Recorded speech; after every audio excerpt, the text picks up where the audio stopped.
हाँ जी students, welcome to our YouTube channel. आप कर रहे हैं बेटा चैप्टर वेक्टर स्पेसिस, और उसके अंदर आज हम करने जा रहे हैं प्रूफ डायमेंशन थ्योरम का। डायमेंशन थ्योरम स्टेटमेंट क्या है कि if V F is a finite dimensional vector space, then any two basis of V have the same number of elements. ठीक है, तो जैसे कि हमें पता है कि अगर वी एफ एक फाइनाइट डायमेंशनल वेक्टर स्पेस है, तो एग्जिस्टेंस थ्योरम कहती है कि उसका बेसिस तो होना ही होना है। ठीक है, तो उसका बेसिस होगा डेफिनेटली जो कि फाइनाइट होगा। ठीक है, फिर हमें पता है कि एक वेक्टर स्पेस के एक से ज्यादा बेसिस हो सकते हैं। ठीक है, तो बेसिस जो होता है वो यूनिक नहीं होता, तो एक से ज्यादा बेसिस हो सकते हैं। बट हम प्रूव करने जा रहे हैं कि बेसिस एक से ज्यादा हो सकते हैं, बट उनके अंदर जो नंबर ऑफ एलिमेंट्स हैं, जो डायमेंशंस हैं, वो यूनिक होते हैं। ठीक है, तो अगर दो डिफरेंट बेसिस लेके चलेंगे तो उनके अंदर नंबर ऑफ एलिमेंट्स हैं जो वो हमेशा सेम होंगे।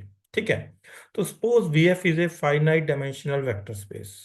मान लो वी एफ एक फाइनाइट डायमेंशनल वेक्टर स्पेस है, तो एग्जिस्टेंस थ्योरम कहती है कि उसका बेसिस तो होगा ही होगा।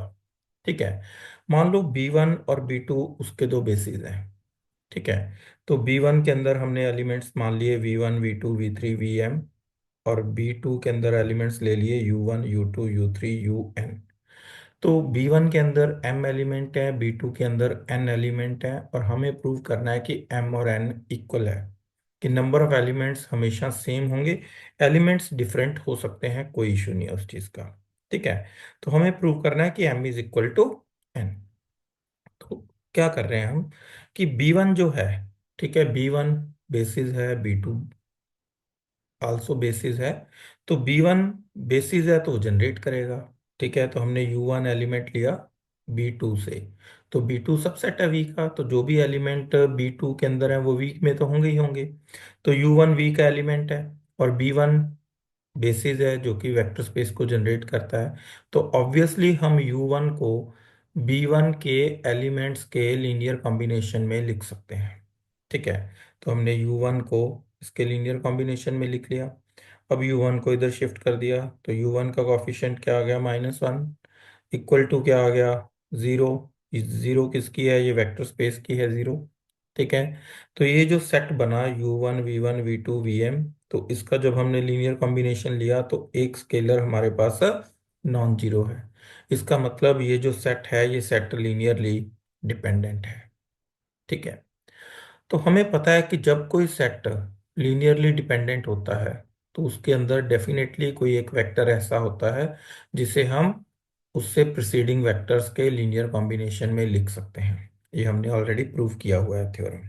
ठीक है, तो इसका मतलब इसके अंदर एक एलिमेंट होगा v1, जिसको हम अपने से प्रिसीडिंग वेक्टर्स के लीनियर कॉम्बिनेशन में लिख सकते हैं, मतलब u1 v1 v2 से vi-1 तक।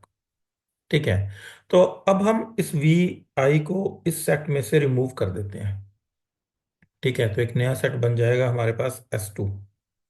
ठीक है, तो ये जो S2 है ये डेफिनेटली जनरेट करेगा।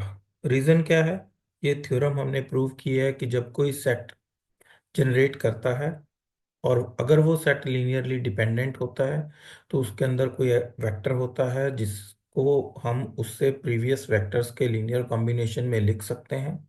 और जब उस वेक्टर को रिमूव करते हैं तो जो नया सेट बनता है वो हमेशा जनरेट करता है। ठीक है, तो उस थ्योरम का हमने यूज करके लिखा है कि S2 विल जनरेट V। ठीक है, अगेन कहते क्या, अब S2 V को जनरेट कर रहा है, तो U2 ले लिया हमने, पहले U1 लिया था, अब U2 ले लिया। तो U2 को हम S2 के एलिमेंट्स के लीनियर कॉम्बिनेशन में लिख सकते हैं। ठीक है, तो एक नया सेट बनाया S3, U1 U2 और ये सारे एलिमेंट्स। ठीक है, ये सारे एलिमेंट्स लिख लिए। तो अब ये सेट भी क्या है, लीनियरली डिपेंडेंट है। रीजन, क्योंकि जो U2 है इसको जब इधर लेके आएंगे हम तो इसका कॉफिशिएंट क्या आएगा, -1। तो एक स्केलर नॉन जीरो आ गया, तो S3 क्या हो गया, लीनियरली डिपेंडेंट हो गया। तो जब S3 लीनियरली डिपेंडेंट है तो कोई ना कोई वेक्टर होगा जिसको हम अपने से प्रिसीडिंग वेक्टर्स के लीनियर कॉम्बिनेशन में लिख सकते हैं। ठीक है, तो अब ये पॉइंट ध्यान देने वाला है। कहते हैं ये तो पता है कि कोई ना कोई वेक्टर होगा जिसको अपने से प्रिसीडिंग वेक्टर्स के लीनियर कॉम्बिनेशन में लिख सकते हैं, कहते obviously this vector will be different from u1 and u2। कहते जो वेक्टर है जिसकी हम बात कर रहे हैं, ठीक है, वो u1 u2 में से नहीं हो सकता। रीजन क्या है? अब मान लो कि u2 है जो अपने से प्रीसीडिंग वेक्टर्स के लीनियर कॉम्बिनेशन में लिखा जा सकता है। तो u2 को हमने लिख लिया अल्फा u1। तो ये क्या आ गया? Alpha u1 plus minus u2 zero हो गया। तो इसका मतलब तो u1 u2 जो सेट है ये लीनियरली डिपेंडेंट हो गया। और हमें पता है लीनियरली डिपेंडेंट सेट का सुपर सेट हमेशा लीनियरली डिपेंडेंट होता है। तो जो B2 है वो इस सेट का सुपर सेट है। बट B2 तो हमने बेसिस माना है, तो ऑब्वियसली B2 तो लीनियर इंडिपेंडेंट है। तो इसका मतलब ये सेट लीनियर डिपेंडेंट हो नहीं सकता। तो इसका मतलब U2 को नहीं लिख सकते हम U1 के अंदर।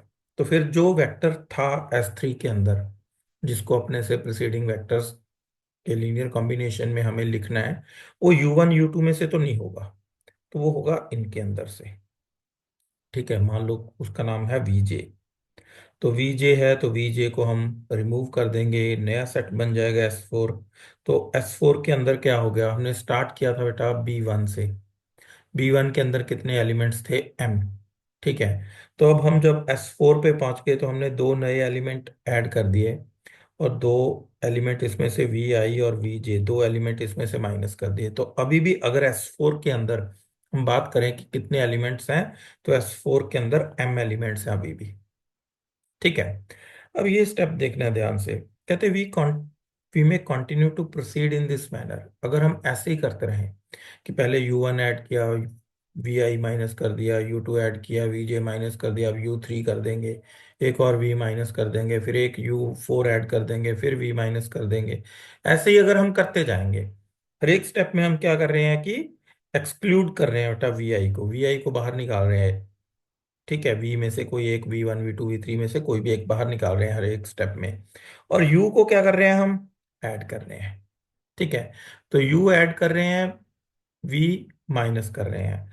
तो obviously the set b1 of vi, कहते अब होगा क्या? हमने एक u ऐड किया, v माइनस कर दिया, u ऐड किया, v निकाल दिया, u ऐड किया, v निकाल दिया। कहते अगर मान लो v खत्म हो गए, सारे सारे v खत्म हो गए, तो जो एस वाला बन रहा है, S3 S4 S5 S6, जो ये सेट बन रहे हैं, तो वो सेट कौन किस चीज में रह जाएंगे? सिर्फ जब सारे वी खत्म हो गए तो सिर्फ यूज आ जाएंगे, u1 u2 u3 u4, है ना? तो सिर्फ यू वाले एलिमेंट रह जाएंगे। ठीक है। तो कहता है ऐसा होगा नहीं कि वी सारे खत्म हो जाए पहले, कि यू आए ना अंदर सारे। ठीक है, कितने यू थे? एन थे। कि यू वाले सारे एलिमेंट अंदर ना आए उससे पहले अगर वी वाले सारे एलिमेंट खत्म हो गए तो प्रॉब्लम आ जाएगी। क्या प्रॉब्लम आएगी? मान लो हमारे पास एक सेट बन गया एस डैश, जिसके अंदर मान लो UN-2 तक ही खत्म हो गया और वी सारे निकल गए, तो ये बच गया। तो देखो, जब S4 बना था तो S4 जनरेट करता था, पहले S2 बना था तो S2 जनरेट करता था, अब S डैश बना है तो S डैश क्या होगा? जनरेट करेगा। तो अगर S डैश जनरेट करेगा तो हम UN-1 को S डैश के लीनियर कॉम्बिनेशन में लिख लेंगे। तो फिर तो जो ये सेट बनेगा हमारे पास u1 u2 से लेके UN-1 का, तो ये सेट क्या हो जाएगा? लीनियरली डिपेंडेंट बन जाएगा। बट ये तो क्या है? इंडिपेंडेंट है, क्योंकि B2 जो है वो इंडिपेंडेंट है, तो B2 का कोई सा भी सबसेट लेंगे वो हमेशा इंडिपेंडेंट आएगा। तो इसका मतलब कहते क्या है कि सारे के सारे U एंटर करने से पहले V सारे खत्म नहीं हो सकते। ठीक है, U खत्म हो सकते हैं पहले, V नहीं खत्म हो सकते। V खत्म होने से प्रॉब्लम है, तो V खत्म नहीं होंगे। ठीक है, तो अगर V खत्म नहीं होंगे इसका मतलब M जो है वो N से छोटा नहीं हो सकता। ठीक है।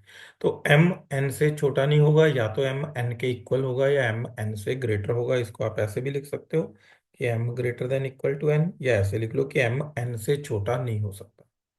तो इसमें हम अब रोल चेंज कर देते हैं। पहले हमने क्या किया था कि B1 के अंदर U1 U2 एंटर कर रहे थे और V's बाहर निकाल रहे थे। अब B2 के अंदर V1 V2 एंटर करेंगे और U बाहर निकालेंगे।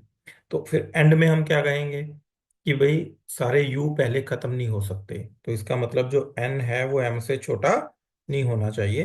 तो n greater than equal to m होना चाहिए। तो दोनों इक्वेशंस को मिला के क्या बनेगा कि m greater than equal to n है, n greater than equal to m है। तो एक ही केस बचता है कि m और n दोनों इक्वल होंगे।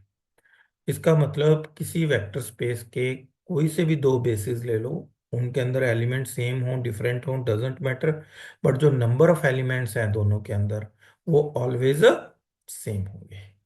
ठीक है, तो इसको हम बोलते हैं dimension theorem. Thanks for watching.